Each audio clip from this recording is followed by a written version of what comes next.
ذات اقدس نے ہم سب کو اپنے پیارے محبوب جناب محمد عربی صلی اللہ علیہ وسلم کی امت میں پیدا فرمایا.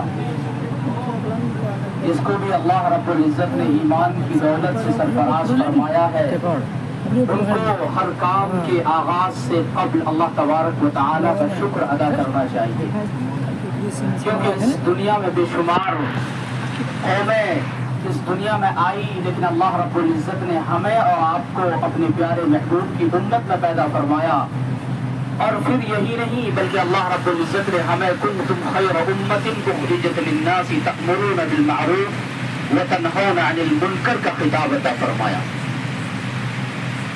اور دوسرا شکر اللہ تبارک و تعالیٰ کا یہ بجا لانا ہے کہ ہمیں اللہ رب العزت نے یہ مقدس مہینہ عطا فرمایا اور قرآن کریم کی تلاوت اور اس کو سنانا اس تراویح کی نماز میں اللہ نے توفیق عطا فرمائی. یہ اللہ کا بڑا احسان ہے.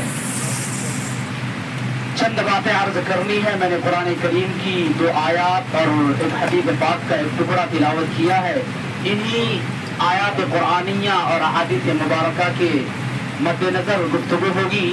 آپ حضرات سے درخواست ہے کہ مختصر گفتگو کو سماعت فرمائیں، انشاءاللہ فائدہ ہوگا. اللہ رب العزت کا بڑا احسان اور کرم ہے کہ انہوں نے یہ مقدس مہینہ عطا فرمایا اور ہم نے قرآن کریم تراویح کی نماز میں سنا. اور حافظ صاحب کو بھی مبارک ہو کہ انہوں نے الحمدللہ اللہ کا کرم اور احسان ہوا کہ انہوں نے قرآن کریم کا الحمدللہ رب العالمین سے لے کر والناس تک مکمل آپ کو سنایا اور آپ نے پورے سکون اور اطمینان اور وقار کے ساتھ سنا. اللہ رب العزت کے بے شمار بندے اس زمین پر آئے ہیں، لیکن اللہ کس کو توفیق دیتا ہے اور کس کو توفیق نہیں دیتا ہے. بے شمار بندے وہ ہیں جو اس ماہ مبارک کی قدر نہیں جانتے اور بے شمار بندے وہ ہیں جن کو اللہ نے توفیق عطا فرمائی. آپ جیسے لوگ اس مسجد میں آئے اور قرآن کریم کو سنا. اللہ نے فرمایا اذا قرأت القرآن فاستمعوا له وانصتوا لعلكم ترحمون. کہ قرآن کریم وہ مبارک کتاب ہے کہ جب وہ پڑھا جائے تو غور سے سننا چاہیے. میں نے قرآن کریم کی ایک آیت تلاوت کی ہے شہر رمضان الذی انزل فیہ القرآن. اس میں یہ کہا گیا ہے اللہ رب العزت نے فرمایا یہ ہے کہ قرآن کریم کو اللہ رب العزت نے اس ماہ مبارک میں نازل فرمایا ہے. گویا کہ اس کا مطلب یہ ہے کہ قرآن کریم کا تعلق اس ماہ مبارک سے بڑا ہی گہرا تعلق ہے. ایک تو یہ کہ اللہ رب العزت نے ہمیں یہ مبارک موقع عطا فرمایا اور قرآن کریم کی دولت سے مالا مال فرمایا. اور اس مبارک مہینے میں اللہ رب العزت نے قرآن کریم کو نازل فرمایا. گویا کہ قرآن کریم کا تعلق اس مہینے سے ہے اور اس مہینے کا تعلق قرآن کریم سے ہے. اور اللہ رب العزت نے اپنے بندوں کو وہ علم و ہنر عطا فرمایا کہ اس کے معصوم بچے اور معصوم بندے قرآن کریم کو یاد کر کے اپنے سینے میں محفوظ کر سکے. اور یہ قرآن کریم کا یاد کرنا یہ دولت سب کو نصیب نہیں ہوتا ہے، چند لوگوں کو نصیب ہوتا ہے. ہونا تو یہ چاہیے تھا کہ ہر مسلمان گھر میں ایک نہ ایک بچہ ضرور حافظ قرآن ہو، لیکن اس کی دولت سب کو نصیب نہیں ہوتی. لیکن اللہ تبارک و تعالی نے اس ماہ مبارک میں قرآن کریم کو نازل فرما کر یہ بہترین انتظام فرمایا ہے اور تراویح کے نظام کو رائج فرما کر یہ بہترین انتظام فرمایا ہے اللہ رب العزت نے کہ حافظ صاحب تراویح کی نماز میں قرآن کریم سنائے اور جو لوگ قرآن کریم پڑھنا بھی نہیں جانتے ہیں وہ بھی قرآن کریم کی دولت قرآن کریم کو سن کر اپنے آپ کو محسوس کر سکے. حافظ صاحب جو قرآن کریم سنا رہے ہیں وہ تو اس دولت سے فیضیاب ہو رہے ہیں، لیکن وہ لوگ جو قرآن کریم پڑھ نہیں سکتے ہیں یا وہ قرآن کریم حفظ نہیں کر سکتے، لیکن اللہ رب العزت نے یہ مبارک مہینہ ان کو عطا فرمایا ہے کہ وہ تراویح کی نماز میں ایک حافظ صاحب کا انتظام کر کے قرآن کریم کو سن سکے. یہ مبارک موقع ہمیں اللہ رب العزت نے عطا فرمایا ہے. گویا کہ خلاصہ یہ ہوا کہ اللہ رب العزت نے قرآن کریم کو اس مہینے میں نازل فرما کر دونوں میں ایک گہرا ربط عطا فرمایا ہے. اس ربط سے ہم لوگ واقف ہیں اور اس سے ہم لوگ فائدہ اٹھاتے ہیں۔ اللہ رب العزت نے قرآن کریم کے اندر فرمایا ہے ان عدت الشہور عند اللہ 12 شہرا فی کتاب اللہ، اسلامی سال کے 12 مہینے ہوتے ہیں۔ جس طریقے پر انگریزی سال کے 12 مہینے ہوتے ہیں اس طریقے پر اسلامی سال کے بھی 12 مہینے ہوتے ہیں، جس کا آغاز محرم الحرام سے ہوتا ہے اور جس کا آخری مہینہ ذی الحجہ ہے۔ انہی میں سے ایک مبارک مہینہ محرم الحرام کے بعد اور آخر میں درمیان میں ایک رمضان المبارک کا مہینہ ہے جو ہمارے درمیان سے گزر رہا ہے۔ دوسرے عشرے میں ہم چل رہے ہیں۔ 11 مہینہ ہم کیا کرتے ہیں کیا نہیں کرتے اس کا حساب ہم نہیں جانتے، ہمارے پاس اس کا حساب نہیں ہے۔ کتنا کام ہم غلط کرتے ہیں اور کتنا صحیح کرتے ہیں اس کا حساب ہمارے پاس نہیں ہے۔ اگر ہم نیکی کرتے ہیں تو اللہ رب العزت اس کا وہی بدلہ عطا فرماتے ہیں جو اللہ اور اس کے رسول نے فرمایا ہے، اور اگر ہم کوئی گناہ کا کام کرتے ہیں تو اس کا بھی وہی بدلہ جو اللہ تبارک و تعالی نے مقرر کیا ہے۔ لیکن یہ مبارک مہینہ جو اللہ رب العزت نے ہمیں عطا فرمایا ہے اس کے بارے میں فرمایا کہ اس میں ہر چیز کا درجہ 70 گنا بڑھا دیا جاتا ہے، چاہے ہم نیکی کریں یا بدی کریں۔ اگر ہم نیکی کرتے ہیں تو اس کا ثواب 70 درجے بڑھا دیا جاتا ہے، اور اگر ہم کوئی گناہ کریں تو اس مبارک مہینے میں بھی اس گناہ کا درجہ 70 درجے بڑھا دیا جاتا ہے۔ ہم تو یہ سمجھتے ہیں کہ اس مبارک مہینے میں اگر ایک مرتبہ ایک فرض نماز ادا کریں اس کا ثواب ہم کو 70 فرض کے برابر ملتا ہے، نیکی کا ثواب 70 فرض کے برابر ملتا ہے، تو پھر کیوں نہ ہو کہ ہم گناہ کریں اور اس کا عذاب ہم کو 70 درجے کے برابر ملے۔ اللہ رب العزت ہمیں جب ثواب عطا فرماتا ہے بڑھ چڑھ کر تو ہمیں گناہ بھی اور عذاب بھی وہ دے سکتا ہے بڑھ چڑھ کر۔ اسی لیے ہمیں چاہیے کہ اس مبارک مہینے میں کثرت کے ساتھ ہم عبادت کریں تاکہ اس کا ثواب اللہ رب العزت ہمیں 70 درجے بلکہ اس سے زیادہ بڑھا کر دے اور اس مبارک مہینے میں ہم گناہوں سے بچ سکیں۔ وہ چیز ہے جو رمضان المبارک کے علاوہ مہینے میں ہمارے لیے جائز تھی، کھانا پینا عام دنوں میں صبح صادق کے بعد سے لے کر طلوع آفتاب سے پہلے تک ہم ہر جائز کام کر سکتے تھے، ہر جائز کام ہمارے لیے اللہ تبارک و تعالی نے حلال کر رکھا تھا، کھانا پینا کوئی ممنوع نہیں تھا، جبکہ وہ چیز جائز تھی۔ اس کے باوجود اللہ رب العزت نے اس مبارک مہینے میں صبح صادق کے بعد سے لے کر طلوع آفتاب تک وہ کھانا جو کہ ان مہینوں کے علاوہ میں جائز تھا وہ اللہ تبارک و تعالی نے ممنوع قرار دے دیا۔ کھانا پینا ہم جانتے ہیں جائز ہے، لیکن اس مہینے میں صبح صادق کے بعد سے لے کر طلوع آفتاب سے پہلے ہمارے لیے اللہ تبارک و تعالی نے ممنوع قرار دے دیا جبکہ جائز تھا۔ تو پھر وہ کام جو کہ ہمیشہ ناجائز ہے وہ پھر اس مہینے میں ممنوع کیوں نہ ہو؟ اس مہینے کے علاوہ ہم جھوٹ بولتے ہیں، کیا اس مہینے کے علاوہ جھوٹ بولنا جائز ہے؟ نہیں، اس مہینے کے علاوہ بھی جھوٹ بولنا ناجائز ہے، سود کھانا ناجائز ہے، غلطی کرنا ناجائز ہے، غیبت کرنا ناجائز ہے، چغل خوری کرنا گناہ ہے۔ تو پھر اس مہینے میں کیوں نہ گناہ ہو جبکہ عام دنوں میں بھی اللہ رب العزت نے ان چیزوں کو برا اور گناہ قرار دیا ہے، جبکہ جائز چیزوں کو اس مہینے میں اللہ رب العزت نے منع کیا ہے اور ہم خوشی بخوشی اس کو چھوڑ دیتے ہیں۔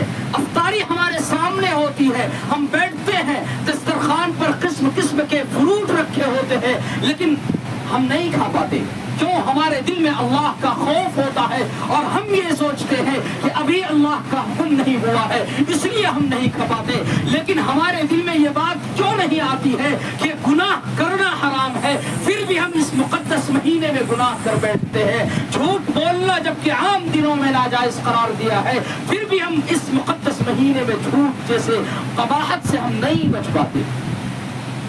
اسی لیے جبکہ جائز چیزوں سے ہم اللہ کے حکم کے مطابق بچتے ہیں تو وہ چیزیں جو ناجائز قرار دیا ہے اللہ رب العزت نے ان چیزوں سے بھی ہمیں بچنا چاہیے. اور اگر ہم نہیں بچ پاتے ہیں تو پھر ہمارا روزہ کس کام کا ہوگا؟ اس مقدس مہینے کی ہم قدر نہیں کر پائے. یہ مقدس مہینہ ہم سے غفلت میں گزر گیا. قرآن کریم کا اس مہینے سے ربط ہے تو ہمیں چاہیے کہ ہم اس مہینے میں کثرت کے ساتھ عبادات میں گزارے، تلاوت قرآن میں گزارے، روزوں کو صحیح طریقے کے مطابق گزارے اور بدعات و خرافات سے ہم بچ سکیں. یہ ایک آیت کی بات ہوئی. دوسری آیت جو قرآن کریم کی میں نے پڑھی ہے وَالَّذِينَ يَكْنِزُونَ الذَّهَبَ وَالْفِضَّةَ وَلَا يُنْفِقُونَهَا فِي سَبِيلِ اللَّهِ. اور قرآن کریم کے بے شمار مقامات پر اللہ رب العزت نے فرمایا اقیموا الصلاۃ وآتوا الزکاۃ کہ نماز قائم کرو اور زکوٰۃ ادا کرو. زکوٰۃ کا سسٹم یہ ہے کہ لوگ اور مسئلہ اس کا یہ ہے کہ سال گزر جانے کے بعد ادا کیا جاتا ہے. کسی کے پاس مال رکھا ہو اور وہ صاحب نصاب ہو اور اس مال پر سال گزر جائے تو اس پر زکوٰۃ دینا فرض ہو جاتا ہے. عام طور پر لوگ رمضان میں اس کو نکالتے ہیں اس لیے کہ رمضان سے رمضان تک حساب برابر رہتا ہے اور یادداشت بھی رہتی ہے. اس لیے لوگ عام طور پر رمضان میں زکوٰۃ نکالتے ہیں اور اس کی وجہ بھی یہ ہے کہ رمضان میں زکوٰۃ دینے میں ثواب زیادہ ہے جبکہ عام دنوں میں زکوٰۃ دینے میں ثواب اس کا برابر ملتا ہے. لیکن جب آپ جانتے ہیں کہ رمضان میں ہر چیز کا درجہ 70 گنا بڑھا دیا جاتا ہے تو اگر ہم رمضان میں وہ چیزیں ادا کرتے ہیں تو 70 گنا بڑھ کر اللہ تبارک و تعالی ہم کو ثواب عطا فرماتے ہیں. اسلام کے 5 ارکان ہیں انہی میں سے ایک ہے زکوٰۃ ادا کرنا. زکوٰۃ کا جو اصل سسٹم ہے ادا کرنے کا اس سسٹم سے ہم لوگ ناواقف ہیں. اس سسٹم کے مطابق ہم لوگ زکوٰۃ ادا نہیں کرتے ہیں. شاید کہ ہمارا زکوٰۃ ادا ہو بھی رہا ہے یا نہیں وہ اللہ رب العزت جانتے ہیں اور کیا اس کا بدلہ اللہ رب العزت ہمیں کل عطا فرمائیں گے وہ ہم نہیں جانتے. زکوٰۃ کا سسٹم یہ ہے کہ زکوٰۃ دینے والے کے دل میں ذرہ برابر بھی کبر نہ ہو. اگر ذرہ برابر بھی زکوٰۃ دینے والے کے دل میں کبر آ گیا شاید کہ وہ زکوٰۃ اس کا ادا نہیں ہوگا. اس کے پاس سے مال تو چلا جائے گا، مال اس کے تجوری سے ختم ہو جائے گا لیکن زکوٰۃ شاید ادا نہیں ہوگا. زکوٰۃ دینے والے کو اس طریقے پر زکوٰۃ دینا چاہیے کہ اس کے دل میں ذرہ برابر بھی کبر نہ ہو بلکہ تواضع اور انکساری ہو. اس کے دل میں یہ خوف ہو کہ اللہ کا احسان ہے کہ اللہ نے زکوٰۃ لینے والے کو میرے پاس بھیجا اور اللہ نے مجھے وہ مال و دولت عطا فرمایا کہ میں اللہ کے راستے میں خرچ کر رہا ہوں. کچھ ایسے بھی لوگ ہیں جن کو اللہ رب العزت نے وہ مال نہیں دیا، صاحب نصاب وہ نہیں ہے، وہ زکوٰۃ ادا نہیں کر سکتا، لیکن ہمیں اور آپ کو اللہ رب العزت نے مال و ثروت سے سرفراز فرمایا ہے اور ہم اللہ کے راستے میں خرچ کر رہے ہیں. یہ اللہ کا بڑا احسان ہے. کسی کے پاس کھانے کے لیے 2 وقت کی روٹی نہیں ہے. ایسے لوگ بھی دنیا میں ہیں جو 3 دن تک کھانا نہیں کھاتے بھوکے رہتے ہیں. ایسے لوگ بھی دنیا میں ہیں جن کے پاس اللہ رب العزت نے مال و دولت بے شمار دیے ہیں. آپ نے واقعہ سنا ہوگا کہ کچھ ایسی جگہ ہے جہاں پر لوگوں کے پاس اتنا مال ہے کہ وہ کھانا جب بچ جاتا ہے ان کی روٹی گھر کی جب بچ جاتی ہے وہ کسی دوسری جگہ پر پھینک دیتا ہے. کتا اس جگہ پر اس روٹی پر آ کر پیشاب کرتا ہے لیکن وہ آدمی جس کے پاس ایک وقت کھانے کا کوئی چیز نہیں ہے وہ دیکھ رہا ہے کہ اس روٹی میں کتا پیشاب کر رہا ہے. وہ کتا کب بھاگے گا کہ اس روٹی کو دھو کر میں اپنے بچے کو کھلاؤں گا. ایسے لوگ بھی اس دنیا میں موجود ہیں. اللہ نے ہمارے پاس تو مال دیا ہے، عیش و عشرت کی زندگی دی ہے، ہم 3 وقت کا کھانا سکون و وقار کے ساتھ کھا رہے ہیں لیکن کچھ ایسے لوگ ہیں جنہیں کھانا نصیب نہیں ہوتا ہے لیکن اللہ رب العزت نے ان کے ایمان کو اتنا مضبوط کر رکھا ہے کہ وہ حرام کی طرف اپنا قدم نہیں بڑھاتا ہے. اللہ رب العزت نے انہیں گناہوں سے محفوظ کر رکھا ہے. اسی لیے ہمیں چاہیے کہ اس مقدس مہینے میں زکوٰۃ کے سسٹم کو صحیح طریقے پر نافذ کریں۔ اگر ہر مسلمان جو صاحب نصاب ہے زکوٰۃ ادا کرنا شروع کر دے، شاید دنیا میں کوئی غریب باقی رہے گا۔ ہم زکوٰۃ ادا نہیں کر رہے ہیں، اللہ کے اس فرض سے ہم غفلت برت رہے ہیں۔ اگر حقیقت میں ہم سب مسلمان جو صاحب نصاب ہے زکوٰۃ کو صحیح طریقے پر ادا کریں گے تو کوئی غریب نہیں رہے گا، غربت اس دنیا سے ختم ہو جائے گی۔ اسی لیے ہمیں چاہیے کہ اس مقدس مہینے میں جن پر بھی زکوٰۃ فرض ہے وہ اپنا زکوٰۃ ادا کر دے۔ اب ضروری نہیں ہے کہ صرف زکوٰۃ کا مال ہی ادا کرے، اگر اللہ نے آپ کو دیا ہے تو آپ زکوٰۃ کے علاوہ بھی لوگوں کی مدد کیجیے۔ اگر آپ کے سامنے کوئی تنگ دست اور مفلس مسلمان ہے، چاہے وہ کسی بھی قوم سے تعلق رکھتا ہو، کسی بھی کلچر اور دھرم سے ان کا تعلق ہو، اگر آپ کے پاس اتنا مال ہے تو آپ کی ذمہ داری ہے کہ آپ ان کے کفالت کا انتظام کیجیے، ان کے کھانے اور پینے کا انتظام کیجیے۔ اگر آپ کا پڑوسی بھوکا ہے اور آپ پیٹ بھر کر کھا کر اور سو رہے ہیں تو کل قیامت کے دن آپ کی پوچھ ہوگی کہ ہم نے آپ کو مال دیا تھا، آپ کا پڑوسی بھوکا سویا ہوا تھا، کیوں آپ کو معلوم نہیں تھا؟ اسی لیے مسلمانوں ہمیں اور آپ کو چاہیے کہ اگر ہمارے پاس پیسہ ہے، ہمارے پاس مال ہے تو ہمارے جاننے والوں میں کوئی بھوکا نہیں سونا چاہیے، کسی کا بچہ بھوکا نہیں ہونا چاہیے۔ اگر اللہ نے ہمیں مال دیا ہے تو ہم دوسروں کی مدد کر سکے۔ اگر ہم مدد کریں گے، اللہ کے راستے میں خرچ کریں گے، ذرا ان سے پوچھئے جو لوگ اللہ کے راستے میں بے خوف و خطر خرچ کرتے ہیں، ان کو ذرہ برابر بھی ان کے مال میں کمی نہیں آتی ہے۔ ان میں بھی کچھ ایسے لوگ ہوں گے جن کے پاس اللہ تبارک و تعالی نے بے شمار مال و دولت عطا فرمائے ہیں، وہ اللہ کے راستے میں خرچ کرتے ہیں، بے شمار خرچ کرتے ہیں، انہیں پتہ تک نہیں چلتا کہ مال آ کہاں سے رہا ہے۔ ارے اللہ نے وعدہ فرمایا ہے کہ تم میرے راستے میں خرچ کرو، دینے والی ذات میری ہے، کھلانے والی ذات میری ہے۔ اللہ نے قرآن کریم کے اندر فرمایا ہے وَمَا مِن دَابَّةٍ فِي الْأَرْضِ إِلَّا عَلَى اللَّهِ رِزْقُهَا، زمین پر چلنے والے ہر شخص کو کھلانے کی ذمہ داری میری ہے، کسی کو بھوکا ہم سونے نہیں دیں گے۔ اگر اللہ نے آپ کو مال دیا ہے تو آپ اللہ کے راستے میں خرچ کیجئے۔ اگر آپ کے علم میں کوئی غریب ہے آپ ان پر لٹائیے، اللہ تبارک و تعالی اپنا مال آپ پر لٹائے گا۔ لیکن اگر آپ کے پاس مال ہے، اس کے باوجود آپ کے پڑوس میں غریب لوگ بھوکے سو رہے ہیں اور آپ اپنا مال ان کو نہیں دے رہے ہیں، تو پھر اللہ تبارک و تعالی کی وعید بھی بڑی سخت ہے۔ یوم یحمى علیہا فی نار جہنم فتقوی بہا جباہہم وجنوبہم وظہورہم ھذا ما کنزتم لانفسکم فذوقوا ما کنتم تکنزون۔ اللہ تبارک و تعالیٰ نے فرمایا کہ جس کو ہم نے مال دیا ہے، اگر وہ اس مال کو اللہ کے راستے میں، میرے راستے میں، دین کے راستے میں، مدرسے کے راستے میں، مسجد کے راستے میں، غریبوں کے راستے میں خرچ نہیں کرتا ہے، تنگ دستوں کے راستے میں خرچ نہیں کرتا ہے، مفلسوں کے راستے میں خرچ نہیں کرتا ہے، تو پھر ان کو خوشخبری سنا دو دردناک عذاب کی کہ کل قیامت کے دن وہی مال گنجا سانپ کی شکل میں ان کے گردن پر لٹکا دیا جائے گا اور وہ سانپ اس کو ڈسے گا۔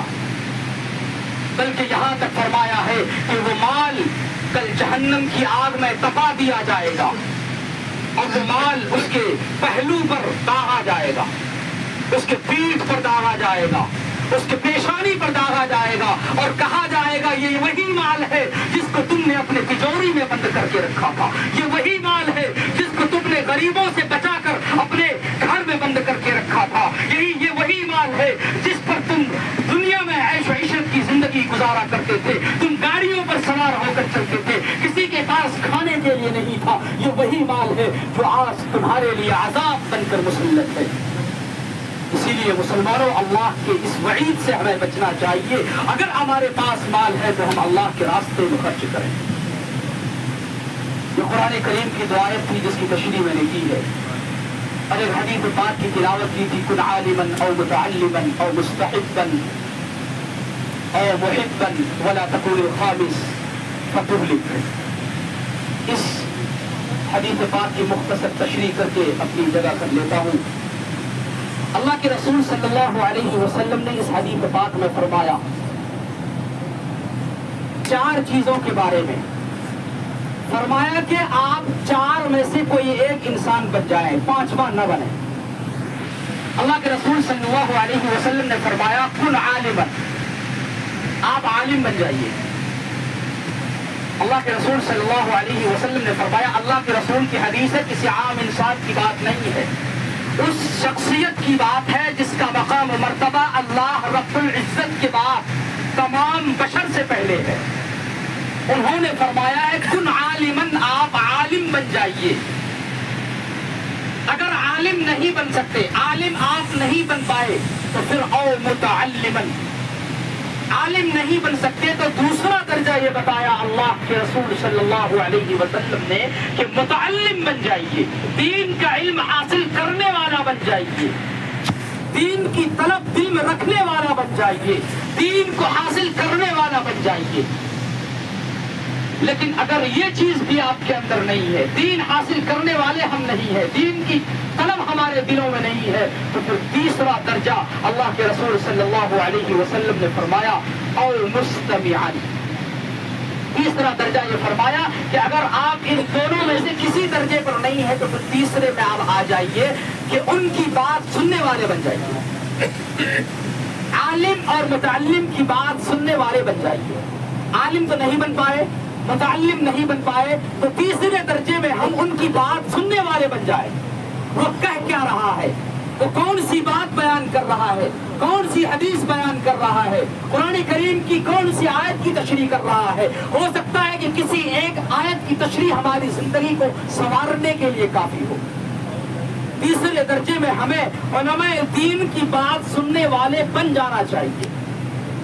لیکن اللہ کے رسول صلی اللہ علیہ وسلم نے فرمایا اگر آپ مستمعن بھی نہیں بن سکتے، علماء دین کی بات بھی آپ کو ہضم نہیں ہوتی ہے، آپ ان کی بات نہیں سن سکتے، پھر چوتھے درجے میں آپ آ جائیے اور محبن، عالم اگر نہیں بن پائے تو متعلم بنیے، متعلم نہیں بن پائے تو علماء دین کی بات سننے والے بن جائیے۔ اگر ان تینوں میں سے کوئی ایک درجہ آپ کے اندر نہیں ہے تو چوتھے نمبر پر آپ ان سے محبت کرنے والا بن جائیے۔ علماء دین کی، متعلم کی، دین کے کام کرنے والوں کی محبت ہمارے دلوں میں ہونی چاہیے۔ یہ چوتھا درجہ اللہ کے رسول صلی اللہ علیہ وسلم نے فرمایا، اور فرمایا کہ اگر یہ چوتھا درجہ ہمارے اندر نہیں ہے تو پانچواں اگر ہم بن جاتے ہیں تو ہم ہلاک ہو جائیں گے۔ اللہ کے رسول نے آگے فرمایا وَلَا تَكُونِ الْخَامِسِ، پانچواں نہ بنے، پھر فرمایا فَتُهْلِكْ، ورنہ ہم ہلاک ہو جائیں گے۔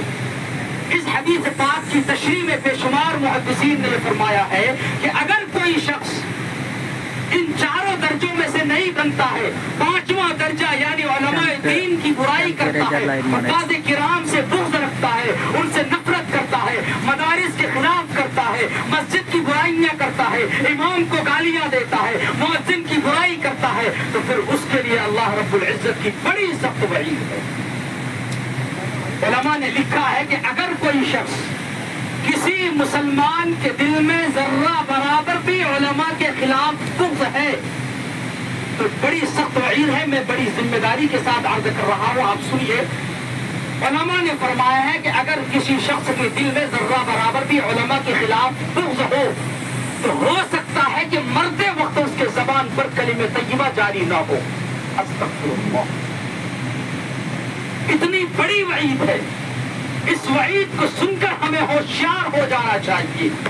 اگر ہمارے دل میں علماء کے خلاف بغض ہے تو ہم علماء کے خلاف بغض کرنا چھوڑ دیں، ان سے محبت کرنا شروع کریں۔